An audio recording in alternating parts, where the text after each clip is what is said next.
ఆహారం తిన్న ఆకలి తీరట్లేదు, నీళ్లు తాగుతున్న దప్పిక తీరట్లేదు. కారణం దొంగలమైపోయాం.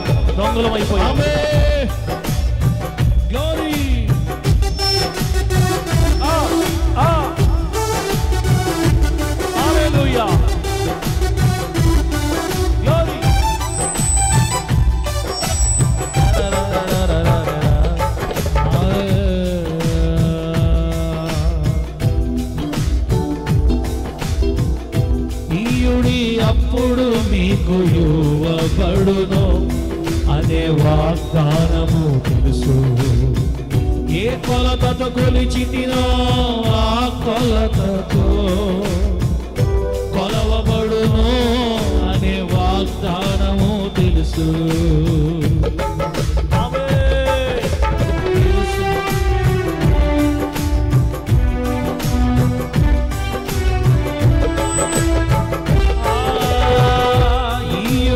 అప్పుడు మీకు ఇవ్వబడును అనే వాగ్దానము తెలుసు. ఏ కొలతతో కొలిచితినో ఆ కొలతతో కొలవబడును అనే వాగ్దానము తెలుసు. పొలము పంటంతయు పురుగు పాలైనది, చేతి పనులన్నీయో క్షామము పాలైనవి. పొలము పంటంతయో పురుగు పాలైనది, చేతి పనులన్నీయో క్షామము పాలైనవి. కష్టపడి సంపాదించిన ధనము తిరిగిపోయిన సంచి పాలవుతున్నది. కష్టపడి సంపాదించిన ధనము చిరిగిపోయిన సంచి పాలవుతున్నది.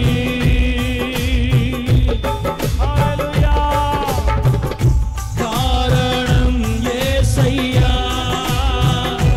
నేను ప్రార్థన చేయని దొంగను, నీ సమయము మింగివేసిన భయము లేని దొంగను.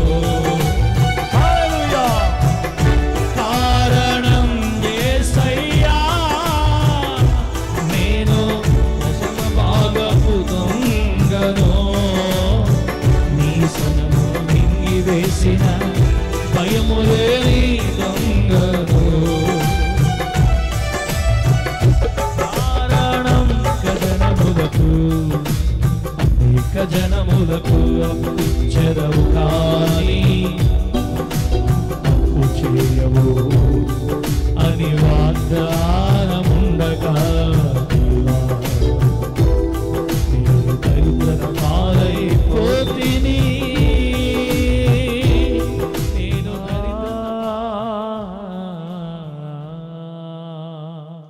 హల్లెలూయా. చెప్పండి గట్టిగా, హల్లెలూయా. పరిశుద్ధుడా, ప్రేమగల తండ్రి, సర్వోన్నతుడ, మీ నామమునకే స్తుతి, మహిమ, ఘనత, ప్రభావం యుగయుగాలు కలుగును గాక. దైవ పరిస్థితులను బట్టి, సమయాన్ని బట్టి బిడ్డలు ఆరాధనలో పాల్పొందలేకపోతున్నారు. కృప చూపండి, కనికరించండి, మంచి అవకాశాన్ని ఇవ్వండి. నీ సన్నిధికి ఆసక్తిగా చేరి వచ్చిన ఈ బిడ్డలు యేసు నామములో దీవించబడుదురు గాక. నాయనా, నీ ప్రజలతో మీరు మాట్లాడమని ప్రార్థిస్తున్నాను తండ్రి. నీ వద్దకు చేరి వచ్చిన ఈ ప్రజలు యేసు నామములో దీవించబడుదురు గాక.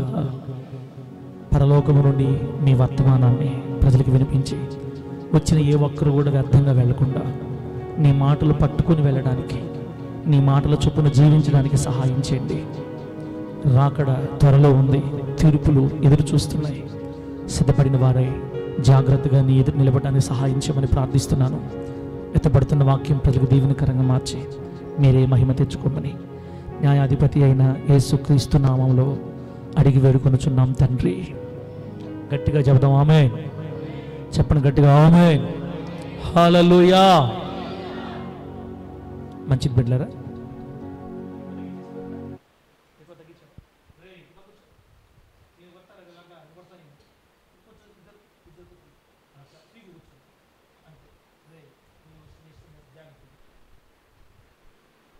దేవుని వాక్యంలో నుండి దేవుని వాక్యం చదువుకున్న పరిశుద్ధ గ్రంథంలో నుండి పోయిన వారం ఏ వాక్యం చెప్పానో గుర్తుందా ఎవరికైనా? పోయిన వారం ఏ వాక్యం చెప్పానో గుర్తుందా ఎవరికైనా? చదువుకున్న వాళ్ళు ఎవరైనా ఉంటే నోట్సులు తెచ్చుకొని రాసేదానికి ప్రయత్నం చేయండి బిడ్డలారా. కాలేజీలకి పిల్లలు నోట్సులతో పోతారా, నోట్సులు లేకుండా పోతారా? స్కూల్కి పిల్లలు నోట్సులతో పోతారా, నోట్సులు లేకుండా పోతారా? స్కూల్కి పిల్లలు నోట్స్ ఎందుకు తీసుకోపోతారు చెప్పండి? ఎందుకు తీసుకోపోతారు స్టెఫను? రాసుకోవడానికి. రాసుకోకపోతే నష్టమేంది? ఆ చదువు వాళ్ళకి ఎక్కదో అర్థం కాదు. స్కూల్లో చెప్పినవి ఇంటికాడ నేర్చుకోవాలంటే రాసుకోవాలి. ఒక సామాన్యమైన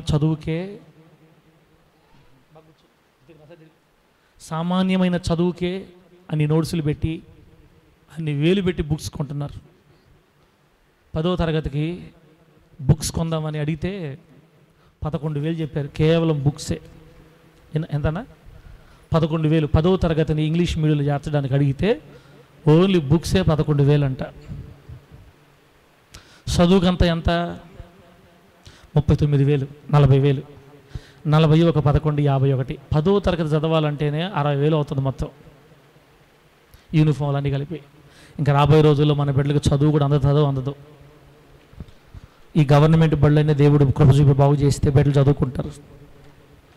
పరిస్థితులు చాలా దారుణంగా ఉన్నాయి. వేలు పెట్టి చదువుతున్నాం, వేలు పెట్టి బుక్స్ కొంటున్నారు. 1 సంవత్సరం చదివిన చదువు ఇంకా ఆ తర్వాత మళ్ళీ వాళ్ళకి అవసరం లేకపోయినా వేలు పెట్టి బుక్స్ కొని నోట్స్లు రాసుకుంటున్నారు. చదువుకున్న వాళ్ళు ఎవరైనా ఉంటే ఆ భౌతికమైన ఆ చదువు కంటే ఈ చదువు ఇది అసలు ఎవరికి అర్థం కాదు. ఇది మహాసముద్రం. ఈ మహాసముద్రంలో దేవుడు ఎన్నో విధాలుగా మాట్లాడుతుంటాడు. చదువు వచ్చిన వాళ్ళు రేపు వారం నుంచి పెన్ను పుస్తకం తీసుకొచ్చుకోవాలా.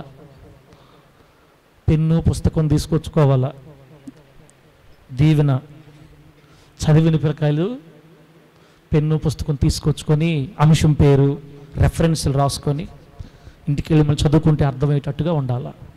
దేవుడు ఆ విధంగా ఆయన కొరకు ఆసక్తి గల వారిగా దేవుడు మిమ్మల్ని అందరినీ చేయునుగాక. చదువు రానుల సంగతి ఏంది? ఒకటికంటే ఎక్కువ సార్లు మళ్ళీ వారంలో ఫోన్లో యూట్యూబ్లో ఆ వాక్యం పెట్టుకొని మళ్ళీ వినాలి. ఆదివారం మందిరికి వచ్చే ముందు శనివారం రోజు మళ్ళీ వాక్యం వినాలి. సార్ ఏం చెప్పాడు నేను వారం 2 దగ్గరలా వినేసి మందిరంకి వస్తే మనకు వాక్యం. ఇదంతా ఇంట్రెస్ట్ గల్లోళ్ళు, దేవుడు అంటే ఆసక్తి గల్లోళ్ళు చేస్తారు, కానీ ఆసక్తి లేని వాళ్ళు చేయలేరు. ఆసక్తి లేకపోతే దేవుడు వాళ్ళని చూసుకుంటాడు. మీరు మాత్రం ఆసక్తిగా ఉండాలి దేవుని సంగతిలో. మంచిది. పోయిన వారం మనం చెప్పుకున్న వ్యక్తి పేరు నెబూజరదాను. చెప్పండి, ఏం పేరు? నెబూజరదాను. ఇతడు అన్యుడా దేవుని బిడ్డ? చెప్పండి, అన్యుడా దేవుని బిడ్డ? అన్యుడు, విగ్రహారాధికుడు. పోయిన వారం విగ్రహారాధికులు ఎట్లాంటి భక్తి చేస్తారో నేర్చుకున్నాం మనం కదా. మనం చేయాలి. ఒక అన్యజనుడి ద్వారా మనకు బుద్ధి చెప్పినప్పుడు మన భక్తి సరి చేసుకోవాలి. ఈరోజు కూడా దేవుడు మరొక దైవజనుడిని మన ముందుకు తీసుకొని వచ్చి కొన్ని విషయాలు తెలియజేయాలని కోరుకుంటున్నాడు. ఈరోజు కూడా ఒక వ్యక్తిని మన ముందుకు తీసుకొని వచ్చి కొన్ని విషయాలు తెలియజేయాలని కోరుకుంటున్నాడు. ఆ వ్యక్తి ఎవరో బైబిల్ గ్రంథంలో చదువుతాం. పరిశుద్ధ గ్రంథాలు తెరవండి. ఈరోజు మనకి దేవుడు నేర్పించబోతున్న వ్యక్తి ఎవరో పరిశుద్ధ గ్రంథాలు చదివితే మనకు అర్థమవుతుంది. 2వ రాజుల గ్రంథం 25వ అధ్యాయం. 2వ రాజుల గ్రంథం 25వ అధ్యాయం. కనికరాజు ఆ అక్షరాలే నోట్స్ రాసుకోవాలి. అట్లాగే ఒక నోట్స్ తెచ్చుకొని, 5 రూపాయల నోట్స్ కాదు, మంచి నోట్స్ కొనుక్కో. ఇప్పుడు నేను కొనుక్కున్న నోట్స్ 200, కనీసం 50 రూపాయలను కొనుక్కో. పిండి తెచ్చుకొని అదే రాసుకో, అట్లాగే రాసుకో. 2వ రాజుల గ్రంథం 25వ అధ్యాయం 27వ వాక్యం నుండి చివరి దాకా నేను చదువుతున్నాను, ఆలకించండి. 25వ అధ్యాయం 27వ వాక్యం నుంచి. యూదా రాజైన యెహోయాకీను చెరలో ఉంచబడిన 37వ సంవత్సరమున 12వ నెల 27వ దినమున బబులోను రాజైన ఎవీల్మెరోదకు తాను ఏలనారంభించిన సంవత్సరమందు బందీ గృహములో నుండి యూదా రాజైన యెహోయాకీనుని తెప్పించి అతనితో దయగా మాట్లాడి అతని పీఠమును బబులోనులో తన యొద్దనున్న రాజుల పీఠముల కంటే ఎత్తు చేసెను. కాగా అతడు తన బందీగృహ వస్త్రములను తీసివేసి వేరు వస్త్రములను ధరించుకొని తాను బ్రతికిన దినములన్నీ రాజు సన్నిధిని భోజనము చేయుచు వచ్చెను. మరియు అతని భత్యము ఏనాటికి ఆనాడు రాజు చేత నిర్ణయింపబడినదై అతడు బ్రతికిన నాళ్ళు ఆ చొప్పున అతనికి ఇయ్యబడుచుండెనో. చదివినటువంటి ఈ మాటల్ని మనందరికీ అర్థమగునట్లు బోధించి వాక్యానుసారంగా బ్రతకగలిగే కృప దేవుడు మనందరికీ అనుగ్రహించునుగాక. మా పరిపూర్ణక సీవియర్గా ఏంటంది ఈరోజు వాక్యం చెప్పేస్తుంది, మొత్తం గుర్తుపెట్టకూడదు. మా యొక్క నీట్గా తింటుంది, పటాల పేర్లు గుర్తు లేకపోయినా చరిత్ర మాత్రం పట్టేయాల. పరిశుద్ధాత్మ దేవుడు ఈరోజు మనం ముందుకు తీసుకొస్తున్న వ్యక్తి పేరు యెహోయాకీను. సార్ ఏం తిరుగుతాయి సార్ ఆ పేర్లు మాకు?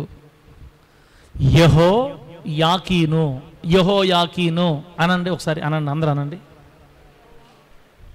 యెహోవా కదా బ్రహ్మ.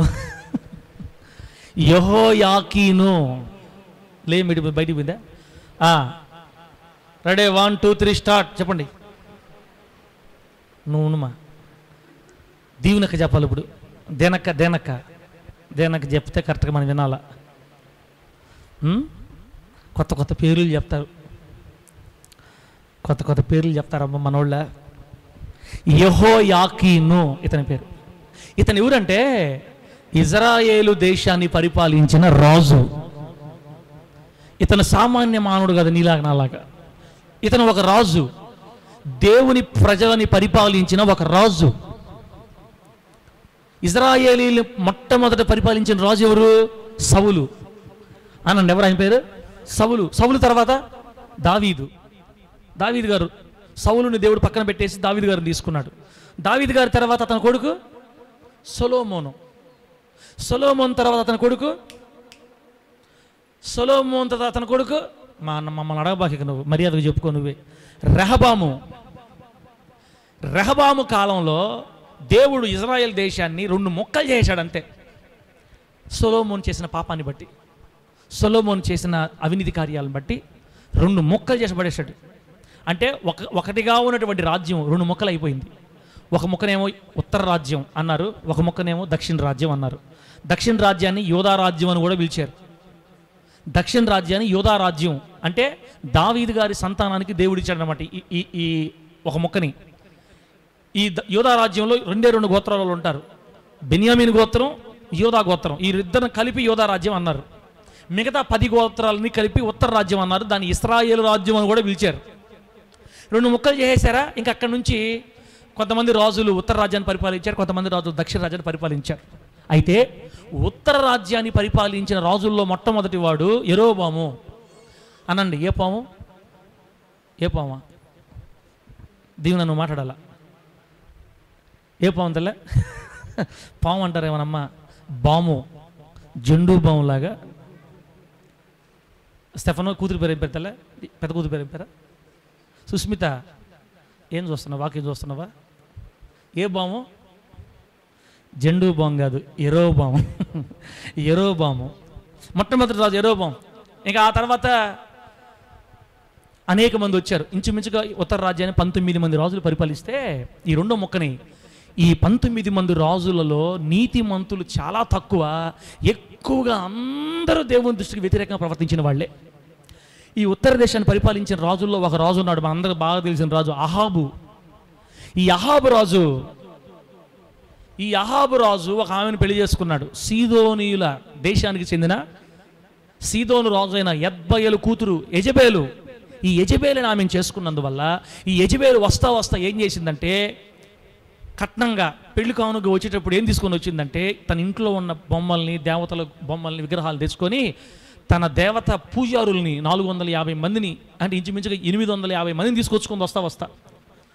ఇది ఇజ్రాయెల్ దేశం, ఇది సజీవుడిని దేవుని ఆరాధించే దేశం. ఇక్కడ విగ్రహాలకు తావులేదు, ఇది జీవము గల చోటు. కానీ ఈడు పోయి ఆమెను చేసుకున్నాడు పెళ్ళి. వీడు అనాల్సిందే. మళ్ళీ ఆడ పోయినప్పుడు ఆయన అడతాడేమో, నన్ను ఏం వాక్యులు నన్ను ఈడు అన్నావు నన్ను అని అడతాడేమో, కానీ తప్పదు అనాలా. మనోడు దేవుని బిడ్డలను పెళ్లి చేసుకోకుండా ఆడపోయి చేసుకునేసరికి వస్తా బొమ్మల్ని, పూజారుల్ని ఒక 850 మంది తీసుకొచ్చింది. సంవత్సరం తిరిగేసరికి ఇజ్రాయేల్ దేశమంతా విగ్రహాలు వెలిసిపోయాయి. ఇజ్రాయేల్ దేశమంతా విగ్రహ దేవాలయాలు వెలిసిపోయాయి. సజీవుడని దేవుడు యెహోవా అనే పేరు మర్చిపోయారు ప్రజలు. రాజు విగ్రహారాధన చేస్తుంటే ఇజ్రాయేల్ దేశం అంతా, ఇక అక్కడి నుండి వచ్చిన వాళ్ళందరూ విపరీతమైన ద్రోహం చేశారు యెహోవా దేవునికి. వాళ్ళు చేసింది మూడే మూడు: ఒకటి విగ్రహారాధన, రెండు వ్యభిచారం, విగ్రహాలు బలిచిన వాటిని తినటం. ఇదే వాళ్ళ పని. అందుకని దేవుడు ఏం చేశాడు తెలుసా? ఈ ఉత్తర రాజ్యాన్ని అష్షూరు అనే దేశానికి చెందిన ఒక రాజు చేతికి అప్పగించేసాడు. అంతే. అష్షూరు రాజు వచ్చి వీళ్ళ మీద యుద్ధం చేసి అందరిని, కొంతమందిని చంపి కొంతమంది చెరపట్టుకొని, ఒక్కరిని కూడా లేకుండా దేశ ఆ ఉత్తర ఒక మొక్క నిర్వీర్యం అయిపోయింది. తీసుకెళ్ళిపోయాడు అంతే. వాళ్ళని తీసుకెళ్ళిపోయాడా? ఇక మరలా తిరిగి వాళ్ళు తమ దేశానికి రాకుండా చేసేసాడు దేవుడు. ఎందుకంటే వాళ్ళు చేసిన వాళ్ళు చేసిన పాపం, వాళ్ళు అనుసరించిన భయంకరమైన దోషం, వాళ్ళ మనసు కఠినమైపోయింది. తమ చేతులతో విగ్రహాలు పూజించారు. సజీవుడిని వాడిని పక్కన పెట్టేశారు. ఒక్క రాజు కూడా మంచివాడు లేడు. అందరూ దుర్మార్గంగా ప్రవర్తించారు. అందుకే తిరిగి మరలా ఆ దేశం కోలుకోకుండా కొట్టాడు దేవుడు. బిడ్డలారా, ఇప్పటికీ కూడా ఆ 10 గోత్రాల్లో వాళ్ళు ఇంకా ఇశ్రాయేల్ దేశానికి రాలా. ఇంకా ఇప్పటికీ ఇజ్రాయెల్ దేశం 2 గోత్రాలలో ఉన్నారు. ఇంకా రాలా వీళ్ళు. చూసుకోండి ఎంత పాపం, వాళ్ళ పితరుల పాపం ఎంత ఘోరం అయిపోయిందో. కానీ కనికరించిన దేవుడు మరలా వాళ్ళని కూడా తీసుకొని వస్తాడు త్వరలో. ఆ తర్వాత వాళ్ళు వెళ్ళిపోయారు, అడ్రస్ లేకుండా చెదిరిపోయారు. అంతే, అయిపోయింది వాళ్ళ సంగతి. ఇప్పుడు ఇంకో ముక్క ఉందే, దావీదు గారి సంతానం పరిపాలిస్తుంది. ఈ రాజ్యాన్ని దావీదు గారి పిల్లలే ఎక్కువగా పరిపాలించారు. ఆ దావీదు గారి సంతానంలో నుంచి వచ్చినోడే ఈరోజు మనం మాట్లాడుకుంటున్న యెహోయాకీను.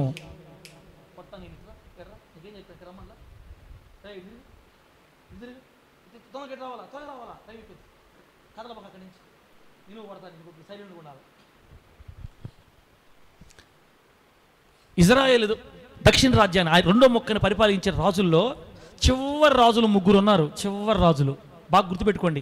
మిమ్మల్ని పాయింట్ దగ్గర తీసుకోబోతున్నా, నేను రాజు దగ్గర తీసుకోబోతున్నా, చదివిన వాక్యం దగ్గర తీసుకోబోతున్నా మిమ్మల్ని. ఈ ఇజ్రాయేల్ దేశాన్ని పరిపాలించిన రాజుల్లో చివరి 3 ఎవరో తెలుసా?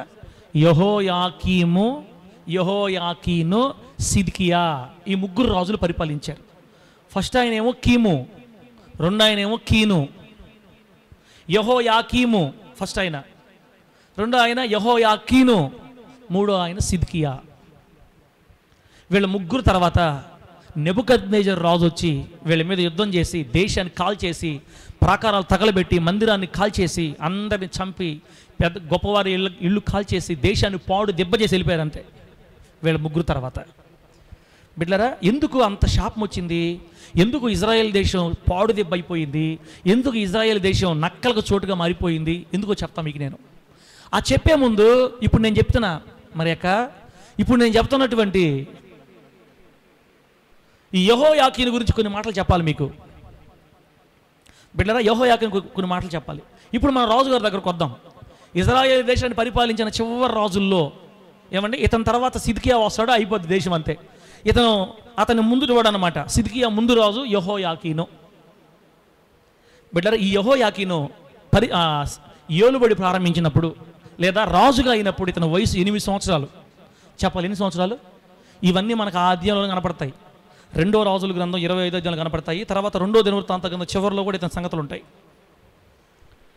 ఇతను పరిపాలన చేసేటప్పుడు, రాజుగా మారినప్పుడు, రాజుగా అభిషేకించినప్పుడు ఇతని వయసు అంతా 8 సంవత్సరాలు.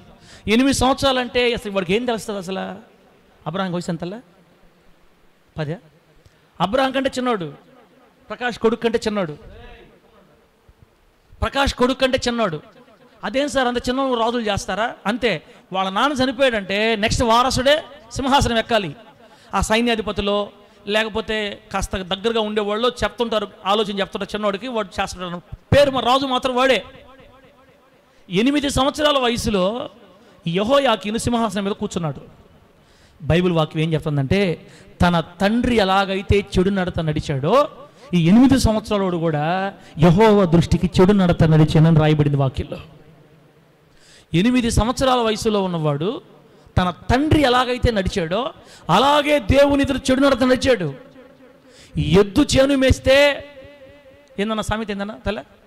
దూడ కంచి మేస్తుందా? ఏదో ఉంది, నాకు కరెక్ట్ నాకు తెలియదు. ఎద్దు కంచి మేస్తే దేవుడికి స్తోత్రం కరుణ గాక. మొత్తం మీద మీకు అర్థమైంది, ఎద్దు ఎక్కడ మేసద్దో దూడ కూడా అక్కడే మేస్తుంది. ఇప్పుడు చెప్తా చూడు, ఎద్దు చేను మేస్తే దూడ కంచి మేస్తుందా అని. అది ఎక్కడ మేస్తే ఆడే మేస్తుంది పోయి. తండ్రిగా నువ్వు ఏ ప్రవర్తన కలిగి ఉన్నావో నీ కొడుకులు కూడా అదే రూట్లో వచ్చేస్తారు రేపు. తల్లిగా నువ్వు ఏ ప్రవర్తన కలిగి ఉన్నావో నీ కూతురు కూడా అదే రూట్లో వచ్చేస్తారు. మన బిడ్డలు అందరికంటే ఎక్కువగా మనల్ని మాదిరిగా తీసుకుంటారు, మనల్ని ఎక్కువ మాదిరి తీసుకుంటారు. తల్లిదండ్రుల తర్వాత టీచర్ల తర్వాత ఫ్రెండ్స్. వీళ్ళ ముగ్గురే పిల్లల్ని ప్రభావితం చేయగలుగుతారు. అందుకే మన పిల్లల ఫ్రెండ్స్ కూడా మంచోళ్ళు అయి ఉండాలా. అందరితో ఎవరితో పడితే వాళ్ళతో మన ఫ్రెండ్షిప్ చేయకూడదు పిల్లల్ని. ఇదిగో 8 సంవత్సరాలు వయసు బుడ్డోడు, వాడు రాజు అయితే వాళ్ళ నాన్న ఎలా నడిచాడో, వాళ్ళ నాన్న ఏం చేశాడు? దేవుని మందిరంలో విగ్రహాలు పెట్టేశాడు. అంటే ఒకటే పని. సొలొమోను గారి చేత దేవుడు కట్టించుకున్న ఘనమైన మహామందిరంలో విగ్రహాలు పెట్టాడన్న వాళ్ళ నాన్న. వాళ్ళ నాన్న ఏ విగ్రహాలైతే నిలబెట్టాడో వీడు మందిరికి పోయి ఆ విగ్రహాలకు మొక్కుతున్నాడు. తప్పే ఉంది? వాళ్ళ నాన్న నేర్పించింది అది. వీడిది ఇబ్బంది ఏముంది? సజీవుడైన దేవుని మందిరం, ఇజ్రాయేలు సైన్యములకు అధిపతి అయిన యెహోవాను ఆరాధించవలసిన ప్రజలు. ఇదిగో పూర్వకాలం నుంచి పితరులు చేస్తున్నారు పాపం. ఈ యెహోయాకీను కూడా వాళ్ళ నాన్న యెహోయాకీము చేసిన చెడు నడితే నడిచాడు. ఈ యెహోయాకీమును అనుసరించి యెహోయాకీను ఇప్పుడు వాళ్ళ నాన్న ప్రవర్తన బట్టి 8 సంవత్సరాల వయసున్న వీడు కూడా అదే చెడు నడత నడుస్తున్నాడు. కరెక్ట్గా దేశాన్ని ఎంతకాలం పరిపాలించాడు తెలుసా? 3 నెలల 10 రోజులు ఉంది అక్కడ. చెప్తాలే ఎన్ని నెలలు పరిపాలించింది? సంవత్సరం కూడా కాదు, 3 నెలల 10 రోజులు. అంటే కరెక్ట్గా 100 రోజులు. 100 రోజులు లూదియమ్మ తల 100 రోజులు పరిపాలన చేశాడు. 100 రోజులు రాజుగా ఉన్నాడండి. వచ్చేసాడు అంతే. నెబుకద్నెజర్ రాజు వచ్చి ఈ 8 సంవత్సరాలను పట్టుకొని పోతా వీడికి 8 సంవత్సరాలు కదా, ఒక 100 రోజులు అయినా 8 సంవత్సరాలు 100 రోజులు అంటే వాడికి వయసు. ఇంకా వాడికి పెళ్ళి అయితే వాడికి పిల్లలు పుట్టుంటే వాడిని రాజు చేస్తారు. వీళ్ళరా వీడికి చిన్నాన్న వరుస అవుతాడంట. చిన్నాన్న వరుస పినతండ్రి అంటే వాళ్ళ నాన్న తమ్ముడు సిద్కియా. అతని పేరు మామూలు పేరు ఏదో అయితే వాడికి సిద్కియా అని పేరు పెట్టి నువ్వేరా రాజు అని చెప్పి ఈ బబులోను నెబుకద్నెజర్ ఈయన బడికి వెళ్ళిపోయాడు, బబులోనికి తీసుకెళ్ళిపోయాడు. ఈ 8 సంవత్సరాలను తీసుకెళ్ళిపోయేసి బబులోన్ దేశం తీసుకెళ్ళి అక్కడ చెరసాల్లో జైల్లో బందీ గృహంలో పెట్టేశాడు. అంతే, చెరసాల్లో వేసాడు. బందీ గృహంలో పెట్టేటప్పుడు మామూలు వస్త్రాలు ఉండవు, ఖైదీ వస్త్రాలు వేస్తారన్నమాట. 8 సంవత్సరాలోడు బుడ్డోడు, ఇజ్రాయెల్ దేశపు రాజు కొడుకు, రాజు కదా, వీడిని తీసుకెళ్ళి బందీ గృహంలో వేసేస్తే ఆ బందీ గృహంలో అతడు ఎన్ని సంవత్సరాలు తెలుసా? అక్కడ బైబిల్ చెప్తుంది 37 సంవత్సరాలు ఆ చెరసాల్లోనే ఉండిపోయాడంట. దేవుని నామానికి మహిమ కలుగును గాక. చెప్పండి ఎన్ని సంవత్సరాలు?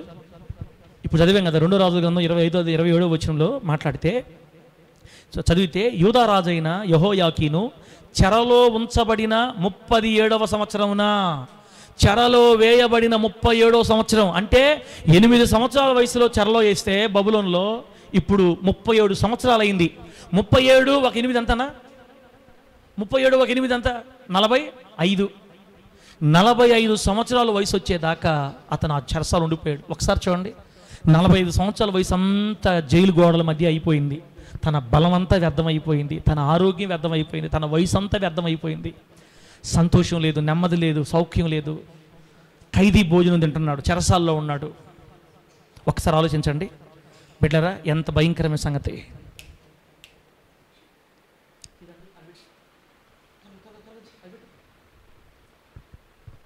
ఎంత భయంకరమైన సంగతి. వయసు అంతా నష్టమైపోయింది, పెళ్లి పెటాకులు లేకుండా. ఈ బాధ కారణం ఏంటి? ఎందుకు తన జీవితంలో 37 సంవత్సరాలు జైల్లో ఉండిపోయాడు? మనలో ఎవరినైనా ఒక 10 సంవత్సరాలు జైల్లో వేసేటట్టు చూడండి ఒకసారి. మనలో ఎవరినైనా 10 సంవత్సరాలు జైల్లో కానీ వేస్తే, సార్ ఎందుకు సార్ ఆ మాట అంటావా? శుభాన్ ఆదివారం చర్చికి వస్తే మేము 10 సంవత్సరాలు జైల్లో అంటావు నువ్వా? అక్క ధనలక్ష్మీపురం నుంచి వచ్చిన బట్టరకాకులక్క, ధనలక్ష్మీపురం నుంచి వచ్చిన బట్టరకాకులక్క, లాజరు రా బయటికి రా, బయటికి రా, వేసిన వాళ్ళు బయటికి రా. చెప్పండి, 10 సంవత్సరాలు జైల్లో వేసిన వాళ్ళని లేదా 2 సంవత్సరాలు జైల్లో ఉన్న వాళ్ళని అడగండి, అర్థమవుతుంది ఎంత భయంకరమో. తల్లిదండ్రులు ఎవరు కనపడరు, అన్నదమ్ములు కనపడరు, బంధువులు కనపడరు, ఒంటరిగా ఏకాకిగా 4 గోడల మధ్య నలిగిపోతారు. ఆ భయంకరమైన దిగులు, ఆ దిగులుకే చాలామంది చచ్చిపోతారు జైల్లో.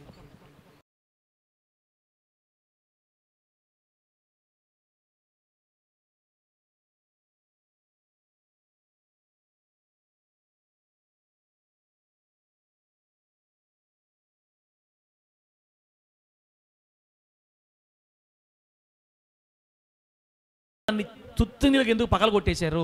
రాయి మీద రాయి లేకుండా. బిడ్డరా, సొలొమోను దేవాలయాన్ని దేవుడు వదిలిపెట్టి వెళ్ళిపోయాడు అంతే. సొలొమోను దేవాలయంలో ఇప్పుడు దేవుడు లేడు. ఎందుకు లేడు? ఈ రాజులు ఏం చేశారంటే, ఈ రాజులు ఇదిగో యూదా దేశాన్ని పరిపాలిస్తున్న యెహోయాకీను వాళ్ళ నాన్న యెహోయాకీము వాళ్ళ పితరులు దేవుని మందిరాల్లో విగ్రహాలు పెట్టేశారు పోయి. అందుకే దేవుడు ఆ మందిరం వదిలిపెట్టి వెళ్ళిపోయాడు పూర్తిగా. ఆ దేశాన్ని వదిలిపెట్టి వెళ్ళిపోయాడు.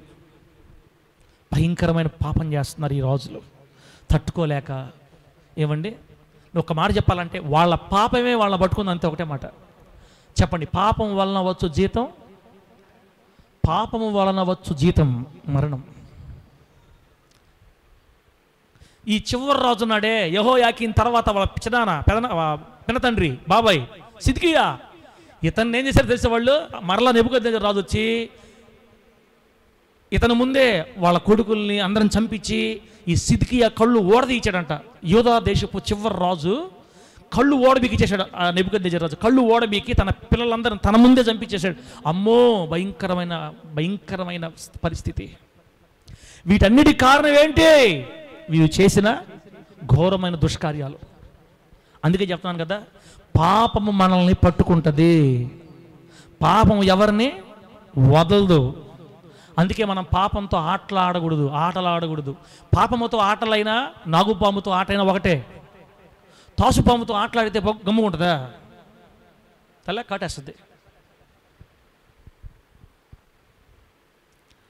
పాపముతో ఆటలాడకూడదు మనం. పాపానికి ఉండే స్వభావం ఏంటంటే ఖచ్చితంగా కాటేస్తుంది మనల్ని. పాపం పట్టుకుంటుంది ఖచ్చితంగా. ఇదిగో యెహోయాకీను చేసిన పాపం యెహోయాకీను పట్టుకుంది. ఇప్పుడు తన వయసు అంతా వ్యర్థమైపోయిందన్న, యవన కాలం అంతా నష్టం అయిపోయిందన్న జైలు గోడల మధ్య. 8 సంవత్సరాల వయసులో జైల్లో వేసేస్తే ఇప్పుడు 45 సంవత్సరాల వయసు, 37 సంవత్సరాలు మగ్గిపోయాడు దాంట్లో జైల్లో. తమ్ముడా, చెరలో బంధకాల్లో బంధించబడిపోయాడు. ఈరోజు ఈ వాక్యం వింటున్న మనలో బంధకాల్లో బంధించబడిన వాళ్ళు లేరా? పాప బంధకాలు నిన్ను పట్టుకోలేదా? ఇంకా నీకు తెలియడం లేదా బిడ్డ? మనం యేసు రక్తంలో కడగబడి బాప్తిసం పొందినప్పటికీ కొన్ని బంధకాల్లో మనం బంధించబడిపోయి ఉన్నాం సంవత్సరాల తరబడి. కొంతమందికి పువ్వాకులు నవ్విలే అలవాటు ఉంటుంది, చుట్టలు దీని అలవాట, ఏదో నవలుతా ఉంటారు పాపం పెద్దోళ్ళు. వదలలేరు, సంవత్సరాల తరబడి వదలలేరు దాన్ని. ఆ బంధకాలు వాళ్ళని పట్టేసి ఉంటాయి అట్లాగా. కొంతమందికి తాగే అలవాటు, మందు తాగే అలవాటు, బంధించబడిపోయి ఉంటారు. మందిరాలకు వస్తుంటారు కానీ వదలలేరు. కొంతమందికి సినిమాలు పిచ్చి, వదలలేరు. కొంతమందికి అక్రమ సంబంధాలు పిచ్చి, వదలలేరు.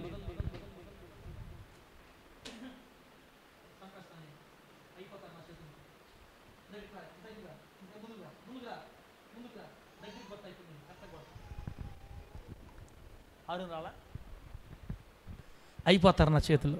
యేసు రక్తమే జయం కలుగునుగా. ఏమరా మనవళ్ళారా? అందుకే కూర్చోబెట్టుకుందా నా దగ్గర మిమ్మల్ని. ఎక్కడ మాట్లాడుకున్నాం? జబ్బా ఏకబన్నా ఎక్కడ ఆపాం? బంధకాలలో కొంతమంది బంధించబడి ఉన్నారు. ఇక్కడ మందిరికి వస్తారు, తాగుతారు, చూస్తారు, తిడతారు, నడుస్తారు, అన్నీ ఉన్నాయి. కానీ అక్క గుర్తుపెట్టుకో, నీ పాపం నిన్ను పట్టుకున్నప్పుడు ఇశ్రాయేలు పాస్టర్ని పిలిచి 20 వారాలు ఉపవాస ప్రార్థన పెట్టుకొని నిన్ను వదలనే, ఆ పాపం నిన్ను వదల్లో. పాపం పట్టుకోక ముందే మన దూరం పరిపోవాలి అక్కడి నుంచి. అర్థమైతే గట్టిగా హల్లెలూయా అని చెప్పండి అందరూ. పాపము ఒక వ్యక్తిని పట్టుకుంటే వదలదు, పట్టుకోక ముందే వదిలేయాల. కొంతమందికి ఎంత ప్రార్థన చేసినా రోగాలు తగ్గవు, కొంతమందికి ఎంత ప్రార్థన చేసినా విడుదల దొరకదు, కొంతమంది ఎంత ప్రార్థన చేసినా కళ్ళలో ఈ దయ్యాలు కనపడటం మానవు. ఎంత ప్రార్థన చేసినా కారణం ఏంటంటే పట్టుకుంది పాపం నిన్నంతే, పాపం పట్టేసింది. మనం చేసిన పాపం మనల్ని పట్టుకున్నప్పుడు ఎన్ని ఉపవాస ప్రార్థనలు పెట్టినా, ఎంత గగ్గోలు పెట్టి ఏడ్చినా ఆ పాపం వల్ల వచ్చు జీతం ఆల్రెడీ పండిపోయింది, పాపం పండిపోయింది, పడేసుకుంది నిన్ను. ఇప్పుడు ఇంకా వల్ల కాదు, ఇంక కుదరదు. నువ్వు ఎన్ని ప్రార్థనలు పెట్టించుకో, ఎక్కడికైనా పో, ఎంత పెద్ద పాస్టర్ల దగ్గర ప్రార్థన చేయించుకో, విడుదల దొరకదు నీకేకన్నా. అందుకే పాపముతో ఆటలాడకుండా మనం జాగ్రత్త పడిపోవాలి. యెహోయాకీను 8 సంవత్సరాల వయసులో జైల్లో వేస్తే 45 సంవత్సరాల వయసు వచ్చేదాకా 37 సంవత్సరాలు మగ్గిపోయాడు బిడ్డ. 8 సంవత్సరాలకి ఏం తెలుసు అండి అసలు? ఏం పాపం చేశాడు వాడికి? అసలు 8 సంవత్సరాలకి ఏమీ తెలుసు పాపం? మీరు చెప్పండి మానసమ్మ, 8 సంవత్సరాలకి ఏమైనా పాపం పుణ్యం తెలుసా? వాడు ఏదో పాపం ఐస్ క్రీమ్ తినేవాడు, కాలేజ్ స్కూల్ కాన్వెంట్కి పోయి బాయ్ డాడీ బాయ్ మమ్మీ అని చెప్పుకునేవాడు. వాడిని రాజు చేసి పెట్టారు. పాపం వాడికి ఎందుకు ఎంత బాధ? అది వాడి పాపం కాదు, వాళ్ళ నాన్న చేసిన పాపం వీడిని పట్టుకుంది, వాళ్ళ పితరులు చేసిన పాపం వీడిని పట్టుకుంది.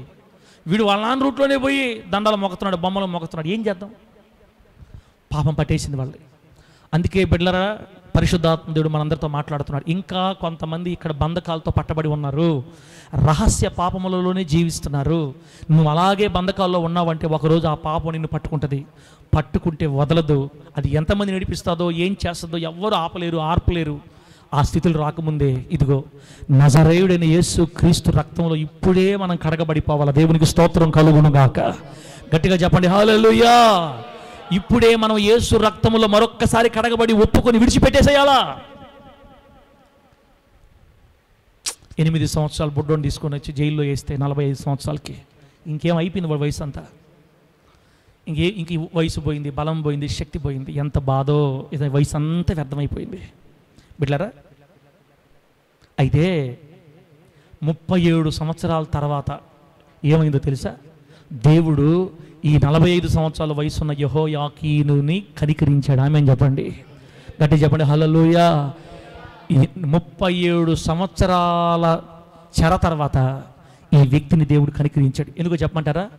ఈ 37 సంవత్సరాల పాటు ఏడుస్తూనే ఉన్నాడు జైల్లో. అయ్యా, తెలుసో తెలియకో మా నాన్న చేసిన తప్పు, మా పితరులు చేసిన నేర్పించిన తప్పు నేను చేశాను. నా పితరుడైన దావీదు గారిలాగా నేను భక్తి చేయలేదయ్యా. నీ మందిరంలో విగ్రహాలు పెట్టి నాకు తెలియదయ్యా, నేను చిన్నోడిని, మా నాన్న పోయిన రూట్లో పోయి నన్ను కనికరించని ఏడ్చి ఏడ్చి ఏడ్చి ఏడ్చి ఏడ్చి ఎన్ని సంవత్సరాల ఇతను పొరపాటు చేసింది 8 సంవత్సరాలే. ఆ పాపం యొక్క శాపం అనుభవించింది 37 సంవత్సరాలు. తమ్ముడా, మనం చేసే పాపం చిన్నది, అది కాటు వేస్తే పడే దెబ్బ చాలా పెద్దది. మనం అనుసరిస్తున్న అపవిత్రత చాలా చిన్నది, కానీ దానివల్ల వచ్చే ఫలం ముసిని పండంత చేదని ఉంది వాక్యంలో. తమ్ముడా, చెల్లిలా, ఆలోచించుకోండి ఒకసారి. పాపం వల్ల వచ్చు జీతం మరణం. తట్టుకోలేం మనం, మన వల్ల కాదు తమ్ముడా. అది నేను పట్టుకోకముందే మారాలి. పాస్టర్లు ఉపవాస ప్రార్థనలు పెట్టినా పోదు.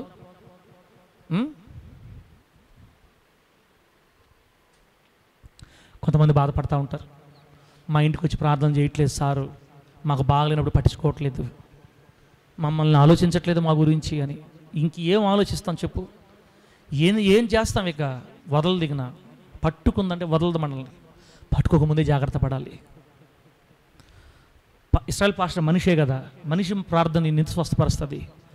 దైవజనుడు ప్రార్థన చేస్తే దేవుడు ఆలకించాలి, దేవుడే విడుదల ఇవ్వాలి. ఆమె ఏం చెప్పండి? ఏ పాస్టర్కి శక్తి ఉండదు కదా. పాస్టర్ అయినా పాస్టర్ అయినా విశ్వాస అయినా దేవుని వేడుకోవాల్సిందే. మనల్ని విడిపించాల్సింది దేవుడే కదా. పాపమే ఆ వ్యక్తిని పట్టుకుంటే ఇంకెవరు విడిపిస్తారు? తమ్ముడా, తెలుసో తెలియకో పొరపాట్లు జరిగిపోయాయి ఇప్పటిదాకా. ఇప్పుడైనా నువ్వు అదిగో 37 సంవత్సరాల పాటు కన్నీళ్ళు విడిచి గుండెలు బాదుకొని ఏడ్చి ఏడ్చి ఏడ్చి ఏడ్చి దేవుని పాదాల మీద పడి దొర్లాడిన ఆ యెహోయాకీన్ లాగా ఈరోజే మనం యేసయ్య మందిరంలో మనం దొర్లాడాలి, ఒప్పుకోవాలి, విడిచిపెట్టాలి, కన్నీళ్ళు విడవాలి, తెగదెంపులు చేసేసుకోవాలంతే పాపంతో. ఆమె చెప్పండి గట్టిగా. ఏం చేసుకోవాలి? పాపంతో తెగదెంపులు చేయాలి, లేకపోతే నీ ఇష్టం. తర్వాత ప్రభు అన్నీ మాట్లాడుతున్నాడు మనతోటి. చెల్లేదా, నీకు తెలీదు, మొదట పాపం మనకి చాలా అందంగా కనపడద్ది, అందముగా కనపడద్ది, తీపిగా ఉంటుంది తింటే. ఆ తర్వాత వచ్చే ఎఫెక్ట్ సంవత్సరాల తరబడి మచ్చలుగా మిగిలిపోతాయి మన జీవితంలో. కొంతమంది ఆ శాపం భారం తట్టుకోలేక చనిపోతారు తెలుసా? మీకు ఎందుకు తెలియదు? అక్రమ సంబంధం బయటపడిందని. బిడ్డలారా, ఎంతమంది ఊరేసుకు చనిపోవడం లేదు? ఎంతమంది భర్తలు భార్యలు చంపేయట్లేదు? ఎంతమంది సమస్యలు తట్టుకోలేక ప్రాణాలు తీసుకోవట్లేదు? పాపం అంతేనక్క, అంతే. బ్రతకనిది ఎవరిని?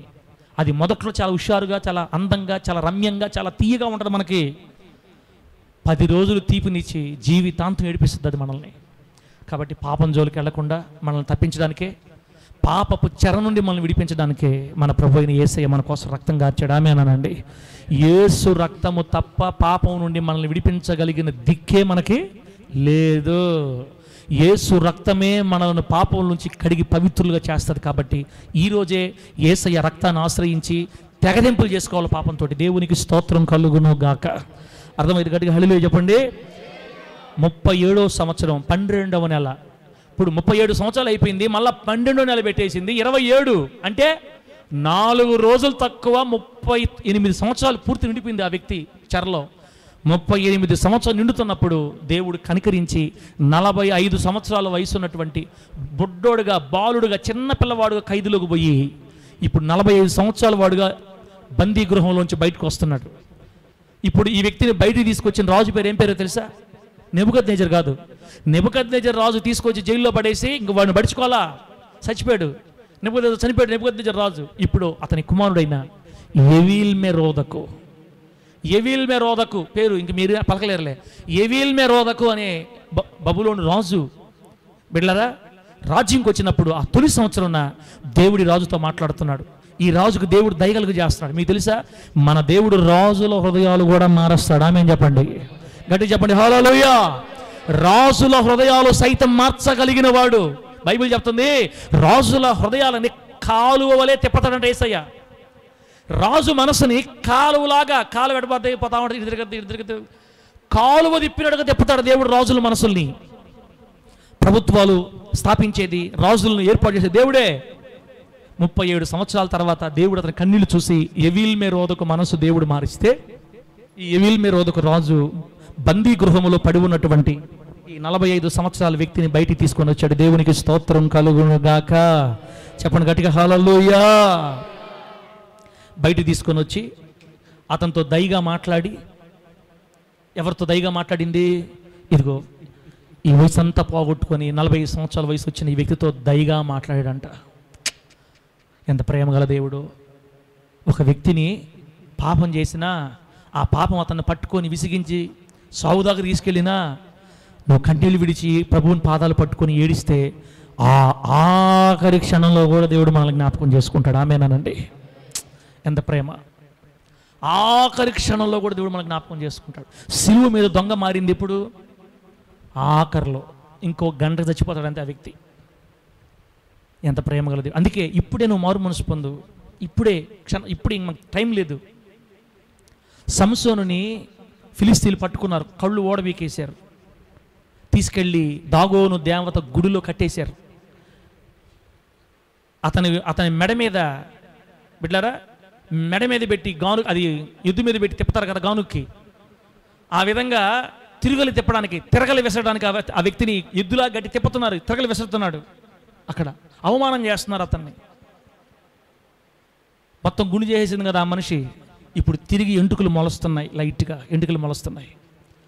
ఆ దేవాలయంలో అందరూ ఎగతాళి చేస్తుంటే ఆ అవమానం తట్టుకోలేక మోకాళ్ళలోంచి ప్రార్థన చేస్తున్నాడు, ప్రభువా ఒక్కసారి కనికరించు, నన్ను ఒక్కసారి కనికరించు. కళ్ళు మూసుకొని నిద్రపోయే వాళ్ళు హల్లెలూయా చెప్పండి ఒకసారి గట్టిగా, హల్లెలూయా. కనికరించు తండ్రి, నన్ను కనికరించు. ఒక్కసారి నాకు శక్తిని అయ్యా, నా శత్రువుల మీద పగ తీర్చుకుంటానయ్యా. నేను పొరపాటు చేశాను, నా తప్పే, నన్ను క్షమించని ఏడిస్తే మరణం దగ్గర కూడా దేవుడు సంసోని జ్ఞాపకం చేసుకొని కృపనిచ్చాడు. ఆమేన్ చెప్పండి గట్టిగా.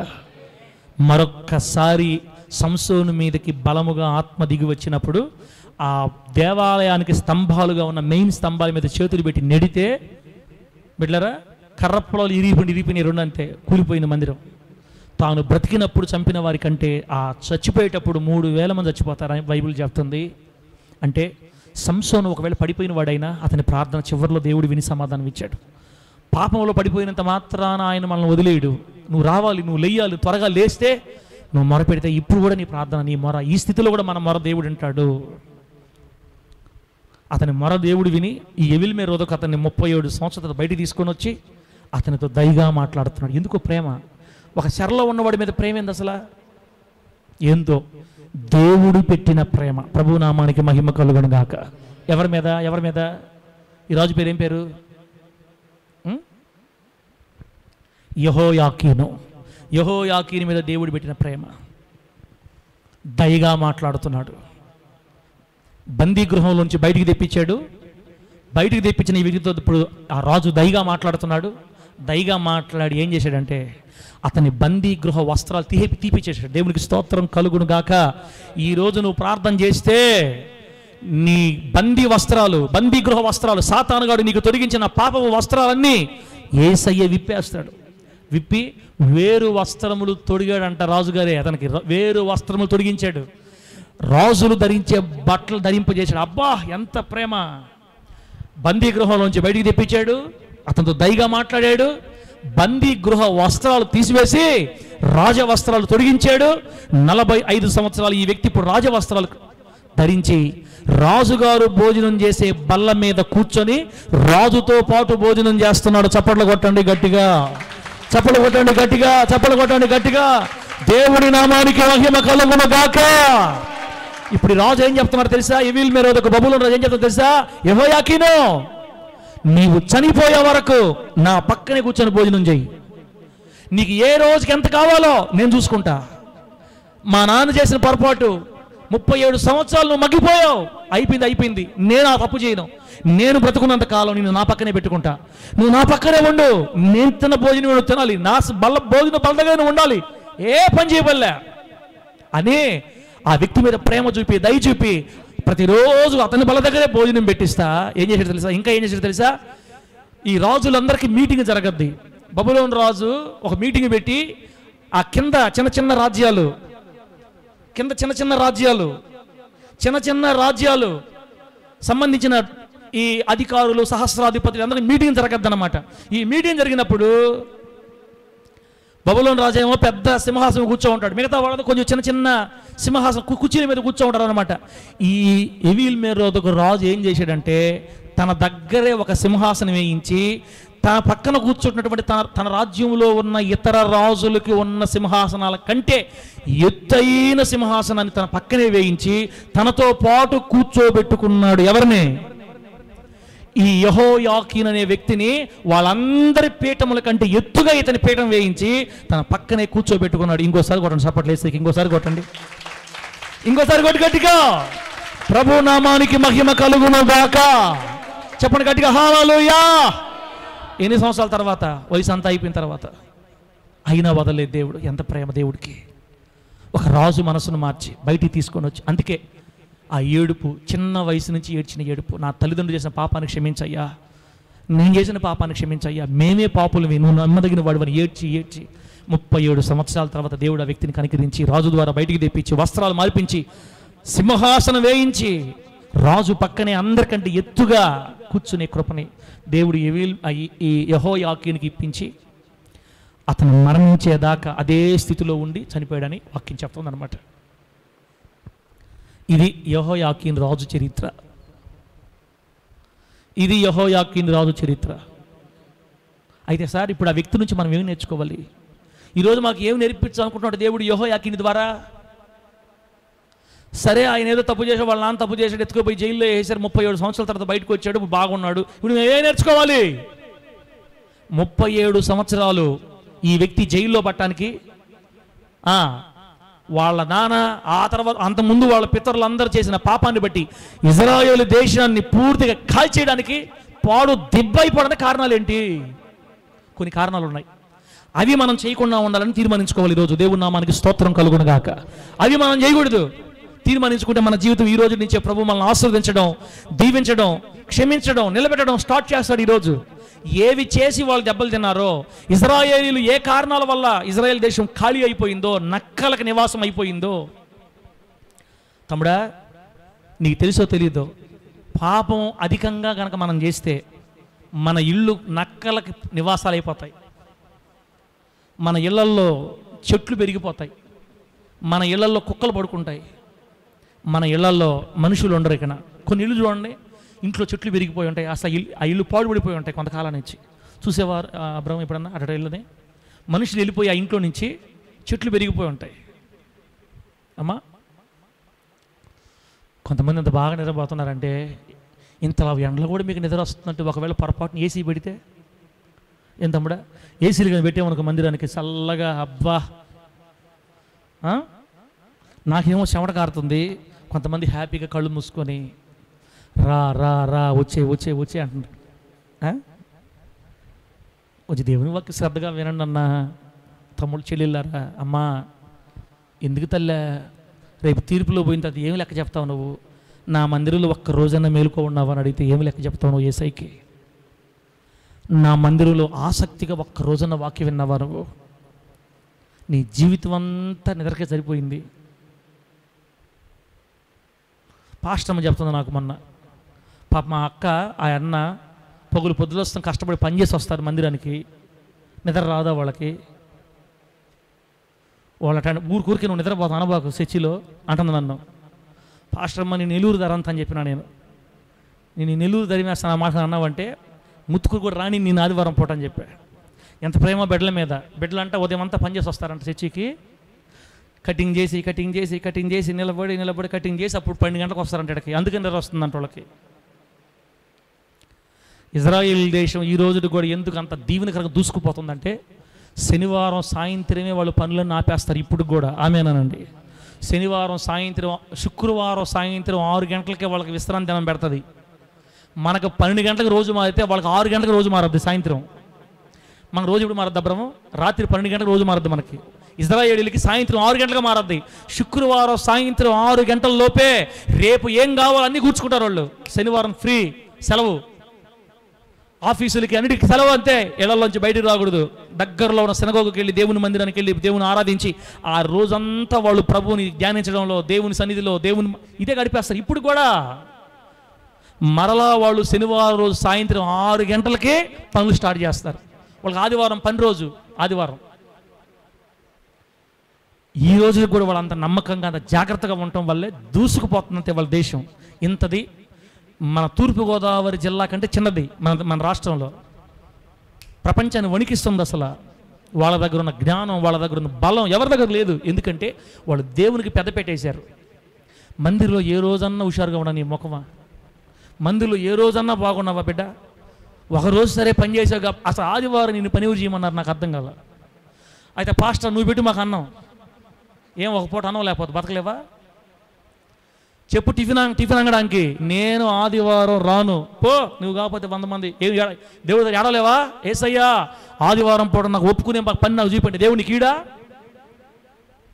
కటింగ్ చేసి చేసి చేసి చేసి చేసి వచ్చి ఇక్కడ కూర్చున్నాడంట. ఏం ఆదివారం ఉదయాన్న డోర్ వేయలేవా? షాప్కే మూసి అవతల పడేలేవా? ఏసై కోసమా? మధ్యాహ్నం నుంచి పోయి చేసుకో. ఎవరు వద్దన్నారు నిన్ను?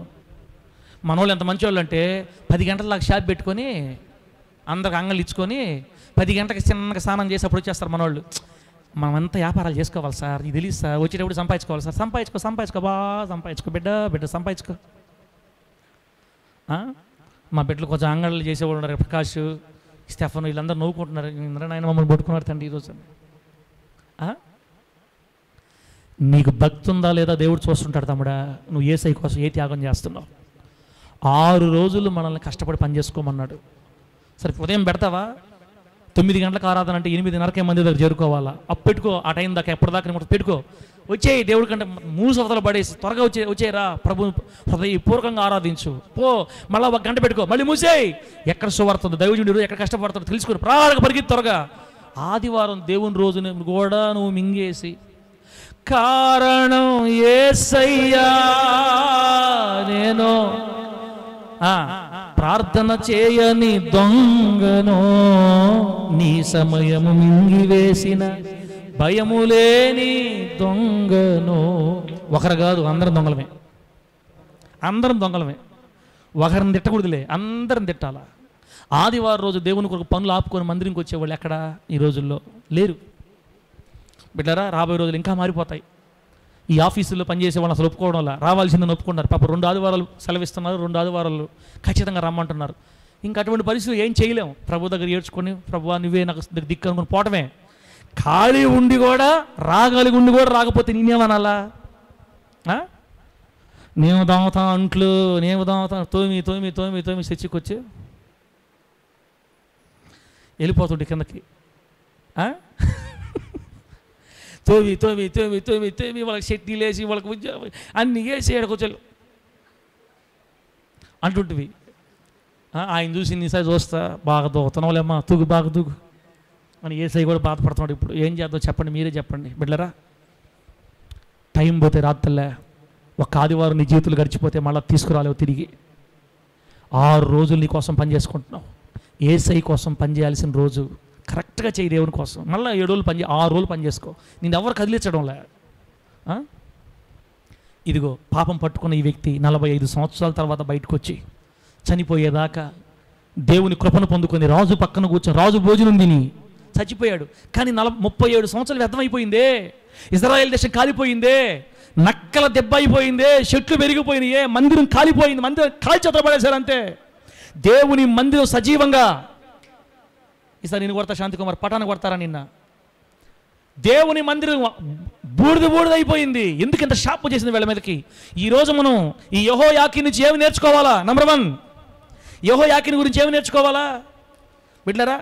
చెప్తున్నాను చూడండి. యెహోయాకీను నుంచి ఏమి నేర్చుకోవాలో తెలుసా? 1, ఈ యెహోయాకీను రాజు, అతని పితరులు, అతని కాలపు ప్రజలు అందరూ దేవుని దృష్టికి చెడు నడత నడిచారని చెప్పింది. ఫస్ట్ పాయింట్, దేవుని ఎదుట మనము చెడు నడత నడవకుండా జాగ్రత్త పడాలా. ఇతని ద్వారా మనం నేర్చుకునేది ఇప్పుడు. దేవునికి స్తోత్రం కలుగును గాక. ఏ నడత నడవకూడదు స్టెఫను దేవుని ఎదుట? ఏ నడత? చెడు నడత. అందరూ తొందరగా అనండి, ఏ నడత? చెడు నడత. మా అక్కోళ్ళు చెప్తారు గట్టిగా, ఏ నడత? చెప్పమ్ము మా, ఇంకేం చెప్తాను సార్, మమ్మల్ని తిరిగి ఇంకేం చెప్తాం మేము? ఏం కాదు కానీ తండ్రినే కదా, తిట్టినా కొట్టినా ఒక దెబ్బ నేనే కొడతానా? చెప్పు లోక, ఏ నడత? చెడు నడత. చెడు నడత దేవుని ఎదుట నడిస్తే పట్టుకుంటే పాపం మనం. జాగ్రత్త. ఈ యెహోయాకీను ద్వారా దేవుడు మనతో మాట్లాడుతున్నాడు. దేవుని ఎదుట మంచి నడక నడవాలి, మంచి నడత నడవాలి, భక్తిగా నడత నడవాలి, చెడు నడత కాదు.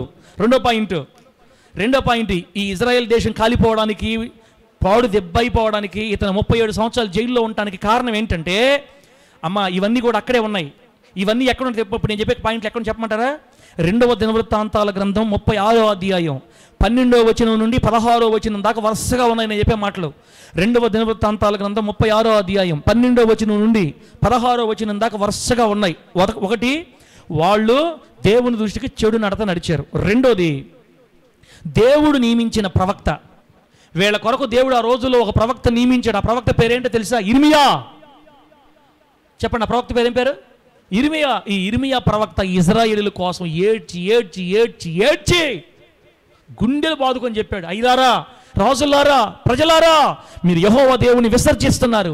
ఇదిగో మీరు దెబ్బతింటారు, నా మాట వినండి, ఇవన్నీ తీసి పడేయండి, మనం సజీవుడైన దేవుని ఆరాధించాలి, నా మాట వినండి అంటే.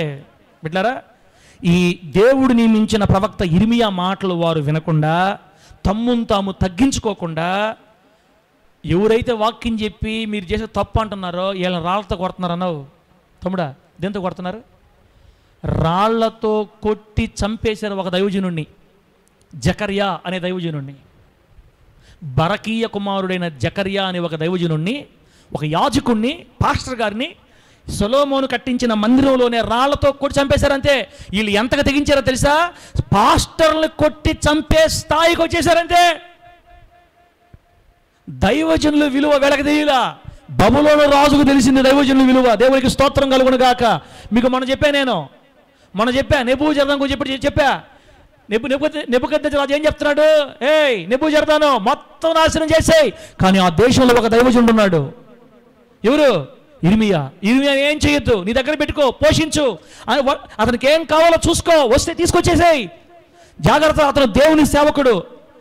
ఇర్మియా ప్రవక్త విలువ నెబుకద్నెజరు రాజు తెలిసింది కానీ సొంత వాళ్ళకి తెలియలా. ఇశ్రాయేల్ పాస్టర్ విలువ విశ్వాసులకు తెలియదు, బయట వాళ్ళకి తెలుసు బాగా.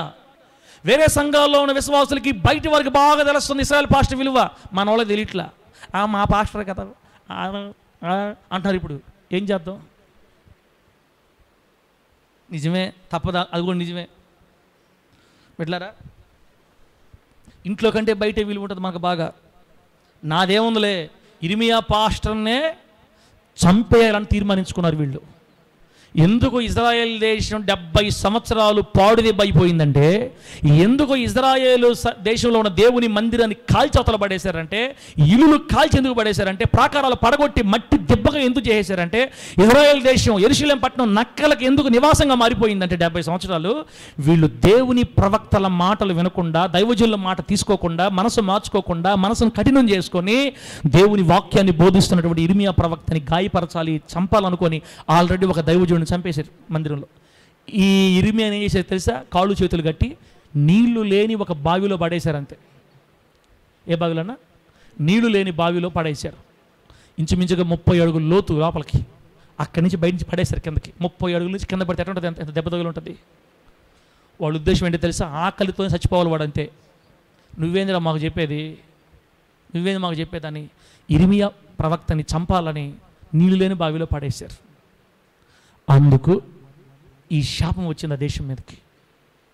తమ్ముడా, దేవుడు నీ కోసం ఇచ్చిన దైవజనుడి మాట నువ్వు తీసుకోకపోతే, దేవుడు నీ కోసం నియమించిన సేవకుడితో ఇప్పుడు ఆదివారం పూట వాక్యం చెప్తుంటే పాస్టర్ చెప్తున్నాడా, దేవుడు చెప్తున్నాడా? ఇక్కడ త్వరగా చెప్పాలి నాకు. పాస్టర్ చెప్తున్నాడా, దేవుడు చెప్తున్నాడా? మీకు విషయం ఇక్కడికి వచ్చి కూర్చోగానే పేరుకే నేను కనపడుతుంటా, నాకు తెలియకుండా కొన్ని మాటలు దేవుడి మీద మాట్లాడుతుంటా, నా ద్వారా మాట్లాడుతూ ఉంటాడు. నేను అందుకే ఇంటికి పోయిన తర్వాత మళ్ళీ ఇంట వాక్యం నేను అసలు ఏం చెప్పాను, ఎలా చెప్పాను, నా వాక్యం నా మాటలు నేనే వింటా. మరలా ఒక్కొక్కసారి అనిపిస్తుంది ఇది నేను అనుకోలేదు, ఇది దేవుడు మాట్లాడాడు. అనుకున్న మాటలు కూడా దేవుడే మాట్లాడితే, బలిపీఠం మీద కూర్చున్నప్పుడు దేవుడే తన సేవకుల ద్వారా మీతో కొన్ని విషయాలు మాట్లాడుతున్నప్పుడు వాటిని తీసుకోవాలి, తమ్ము తగ్గించేసుకోవాలి, ఏడవాలి, గుండెలు బాదుకోవాలి, క్షమాపణ అడగాలి, సరి చేసుకోవాలా. అప్పుడు కుటుంబాలు దీవించబడతాయి. వీళ్ళు ఏం చేశారు తెలుసా? నీళ్ళు లేని బావిలో ఇసిరి పడేశారంతే. కొన్ని వారాలుగా, కొన్ని రోజులుగా అతనికి ఆహారం పెట్టకుండా, రొట్టె కూడా ఇవ్వకుండా చంపేస్తున్నారు అతన్ని. వాళ్ళ క్షేమం కొరకు కన్నీళ్లు విడిచి విలపిస్తున్న ఈ ఇర్మియా ప్రవక్త ప్రాణాలు తీయడానికనే సిద్ధపడ్డారు, కానీ మారు మనసు పొందడానికి మాత్రం వాళ్ళు ఇష్టపడాల. అందుకు కదా 70 సంవత్సరాలు నక్కల దెబ్బ అయిపోయింది, ఆ ఊరు పాడు దెబ్బ అయిపోయిందండి. అదే మనం ఏం చేయాలా? మనం కూడా ఇస్రాయేల్ పాస్టర్ నేర్పించాలా?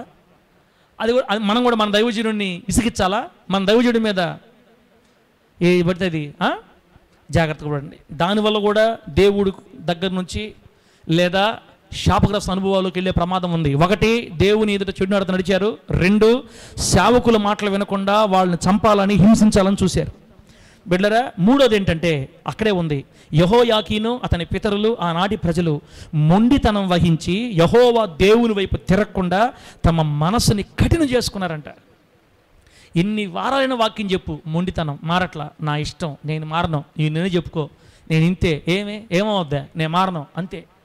మొండితనం, కఠినత్వం, దేవుని మాట వినడంలా పూర్తిగా. అందుకు కదా దేశం నక్కల పాలైంది. బిడ్డలారా, ఇంకో మాట చూడమ్మా, ఆ కాలంలో కొంతమంది పాస్టర్లు ఉన్నారు. ఈ పాస్టర్లు దేవుడు పిలవని పాస్టర్లే. ఆ కాలంలో కొంతమంది యాజకులు తయారయ్యారు ఇశ్రాయేల్ దేశంలో, యూదా దేశంలో. వాళ్ళు ఏం చేశారు తెలుసా? ఈ యాజకులు జనులలో అధిపతులుగా ఉన్న వాళ్ళు ఏం చేశారంటే, దేశానికి, దేశ ప్రజలకి భక్తి నేర్పించాల్సింది పోయి, మాదిరి నేర్పించాల్సింది పోయి, సరి అయిన త్రోవలోకి వాళ్ళని తిప్పాల్సింది పోయి, దేవుని మాదిరిని వాళ్ళకి చూపి వాళ్ళందరినీ సరిచేసి దిద్ది దేవుని వైపు తిప్పాల్సిన యాజకులే అక్కడ చెప్తుంది, అన్ని జనులు పూజించే విగ్రహాలు పెట్టుకొని వాటిని పూజించి బహుగా ద్రోహులయ్యారని వాక్యంలో రాయబడింది. అక్కడ బహుగా ద్రోహులయ్యారంట, బహుగా ద్రోహం చేశారంట దేవుడికి, విశ్వాసఘాతకులైపోయారు. బిడ్డలారా, నేను మీకు అర్థం కాని మాటలు చెప్పడం లే. అమ్మా నువ్వు నీరసంగా ఉండి కళ్ళు మూసుకుంటే నాకు సంబంధం లేదు. ఈసారి బుద్ధుడేరా నీక. బిడ్డలారా, అర్థం కాని మాటలే చెప్పట్లా నేను మీకు. యెహోయాకీను అనే రాజు గురించి మనం మాట్లాడుకుంటున్నాం. ఎందుకు ఇతను 37 సంవత్సరాలు జైల్లో పడిపోవాల్సి వచ్చింది? ఈ ఇశ్రాయేలు చేసిన పాపం ఏంటి? ఎందుకు ఆ దేశం 70 సంవత్సరాలు పాడు దెబ్బ అయిపోయిందో చెప్తున్నా మీకు. అవి మనలో ఉండకూడదు. 1, దేవుని ఎదుట మనం చెడు నడత నడవకూడదు. 2, ఆయన పంపిన సేవకుల మాటలు విని మనల్ని మనం తగ్గించుకొని దేవునితో సమాధాన పడాలి. కానీ వీళ్ళు అలా చేయలేదు. ఒక సేవకుని చంపేశారు, ఒక సేవకుని నీళ్ళు లేని బావిలో వేసారు, అంత చంపేయాలని. 3, మొండితనం వహించి కఠిన మనసు చేసుకున్నారు. 4, యాజకులు దేవుని మార్గాలను నేర్పించి దేవుని వైపు తిప్పాల్సిన వాళ్ళే అన్ని జనులు పెట్టుకుని విగ్రహాలు పెట్టుకొని పూజిస్తున్నారు. విశ్వాసఘాతకులు అయిపోయారు, ద్రోహులు అయిపోయారు దేవుని దృష్టిలో. బిడ్డలారా, ఇది చాలదన్నట్టుగా ఏం చేశారు తెలుసా? ఇది చాలదన్నట్టుగా యెరూషలేములో దేవుడు పరిశుద్ధపరిచిన మందిరం దగ్గరికి వెళ్ళి ఆ మందిరాన్ని అపవిత్రం చేసేస్తున్నారంట. అంటే ఆ మందిరానికి వెళ్ళి విగ్రహాలను పెడుతున్నారు. దేవుని మందిరంలో నిర్జీవని విగ్రహాలు పెట్టి అన్ని జనులు పూజ చేస్తున్నారు. విగ్రహంలోనే దేవుని సేవకుని చంపుతున్నారు. ఆయన మందిరం అపవిత్రం అయిపోయింది. తట్టుకోలేక మందిరాన్ని వదిలిపెట్టి దేవుడు వెళ్ళిపోయాడు అక్కడి నుంచి. మందిరాన్ని అపవిత్రం చేయకూడదు, మనం మందిరాన్ని పరిశుద్ధంగా ఉంచుకోవాలా. దేవునికి స్తోత్రం కలుగునుగాక. దేవుని మందిరాన్ని పరిశుద్ధంగా ఉంచుకోవాలి, అపవిత్రం చేయకూడదు. వాళ్ళు అపవిత్రం చేసేసారు, వెళ్ళిపోయాడు దేవుడు అక్కడి నుంచి. లాస్ట్గా బిడ్డలారా, లాస్ట్ మాట ఏంటంటే దేవుడు వాళ్ళ మీద కనికరం ఉంచి ప్రేమ చూపి ఎంత విసిగిపోతున్నా, వాళ్ళు ఎంత వ్యతిరేకంగా నడుస్తున్నా మార్చుకుందామని పదే పదే పెందల కడ లేచి అనేక మంది దైవజనుల్ని ప్రవక్తల్ని పంపిస్తుంటే ఆ ప్రవక్తల్ని కొడుతున్నారు, గాయపరుస్తున్నారు. బిడ్డలారా, ఆ దైవజనుల్ని ఎగతాళి చేస్తున్నారంట. ఆ మాట రాయబడింది అక్కడ. దైవజనుల్ని ఎగతాళి చేస్తున్నారంట, దేవుని వాక్యాన్ని తృణీకరిస్తున్నారంట. కొందరైతే సేవకుల్ని హింసిస్తున్నారు. దైవజనులు మనం కొట్టము, గాయపరచం, కానీ ఎగతాళి చేస్తాం. బాగా మనం ఎగతాళి చేస్తాం సేవకుల్ని. కొన్ని సంఘాలకు సంబంధించిన సేవకుల్ని, ఆ పాస్టర్ట, ఈ పాస్టర్ట, ఈ పాస్టర్ట, ఆ పాస్టర్ట, మా పాస్టర్ట, ఈ పాస్టర్ట. నివారింప శక్యము కానీ యెహోవా కోపం దిగుచ్చింది వాళ్ళ మీదకి అని రాయబడింది అక్కడ. యెహోవా కోపం రగులుకుంది వాళ్ళ మీద. సేవకుల మాటలు వినకుండా పెందల కడ లేచి వాళ్ళకి వాక్యం బోధిస్తున్నా, ఎగతాళి చేస్తా, తృణీకరిస్తా, దేవుని వాక్యాన్ని పక్కన పెట్టేసి వాళ్ళు ఇష్టానుసారంగా మొండితనం వహించి కఠిన మనస్కులే విగ్రహాలు పెట్టుకొని విచ్చలవిడిగా తిరిగిన దానికి దక్షిణ దేశమేమో బబులోను సామ్రాజ్యం వశమైపోయింది, ఉత్తర దేశమేమో, ఉత్తర రాజ్యమేమో అశ్షూర్ దేశం సమమైపోయింది. అశ్షూర్ దేశం వశమైపోయింది. ఇప్పుడు 70 సంవత్సరాలు ఆ దేశం ఖాళీ అయిపోయింది, నక్కల దెబ్బ అయిపోయింది. ఒక్కడ కూడా ఆ ప్రాంతం లేకుండా అయిపోయారు. బిడ్డ, ప్రార్థన చేసుకోబోతున్నాం మనం. యెహోయాకీను ద్వారా దేవుడు మనతో మాట్లాడుతున్నాడు. 8 సంవత్సరాల వయసులో జైల్లో వేసి 45 సంవత్సరాల వయసులో బయటకు వచ్చిన, వయసు అంతా పోగొట్టుకొని కన్నీరు విడిచిన ఆ వ్యక్తిని దేవుడు కనికరించి చివరిలోనైనా అతనికి క్షేమాన్ని ఇచ్చి బంధకాల నుంచి బయటికి తీసుకొని వచ్చి వేరు వస్త్రాలు తొడిగించి అతని సింహాసనాన్ని ఎత్తుకు చేయించి చనిపోయేదాకా తనతో భోజనం చేసే అంత కృపని చివరిలో అతడు పొందుకున్నప్పటికి కూడా వయసు వ్యర్థమైపోయింది. నీ వయసు వ్యర్థం కాకూడదు, నీ జీవితం దెబ్బతినకూడదు. అలా దెబ్బతినకూడదు అనుకుంటే చెడు నడత నడిచడం మానేయాలి, చెడు నడత మానుకోవాలి, సేవకుల్ని వెంబడించాలి, వాళ్ళ మాటలు విని జీవితాన్ని సరిచేసుకోవాలి. వాళ్ళని ఎగతాళి చేయకూడదు, కిన్నలు చేయకూడదు, హేళన చేయకూడదు, జాగ్రత్తగా ఉండాలి. మొండితనం ఉండకూడదు, కఠినత్వం ఉండకూడదు, ఇశ్రాయేలీయుల్లాగా జీవితాన్ని వ్యర్థం చేసుకోకూడదు. బిడ్డ, ఇంత శాపగ్రస్తమైన జీవితంలో ఉన్నటువంటి రాజుని చివరిలో ప్రార్థన, అతని కన్నీళ్ళు ప్రార్థన దేవుడు చూసి కనికరించినట్లుగా ఈ ఆదివారం మధ్యాహ్నం ఒకవేళ 5 నిమిషాలు నువ్వు దేవుని సన్నిధిలో నిలబడి ప్రార్థన చేస్తే, నువ్వు నిలబడి ప్రార్థన చేస్తే, ఒప్పుకుంటే ప్రభు దగ్గర ఇప్పుడే ఆ వ్యక్తిని కనికరించిన దేవుడు నిన్ను కూడా కనికరిస్తాడు. దేవునికి స్తోత్రం కలుగునుగాక. నీవు నశించిపోవటం, నేను నశించిపోవటం ప్రభువుకి ఇష్టం లేదు. అయ్యా, నన్ను కనికరించు, ఇంకా రహస్య పాపాలు నాలో ఉన్నాయి, ఇంకా నీకు వ్యతిరేకంగా నేను ప్రవర్తిస్తున్నాను, ఇంకా వ్యతిరేకంగా నేను నీకు జీవిస్తున్నాను. నాతో మాట్లాడావు యెహోయాకీను రాజు ద్వారా. 8 సంవత్సరాల వయసులో జైల్లో వేయబడితే ఎంత పాపం, ఎంత భారం, ఎంత ఘోరం, ఎంత వేదన.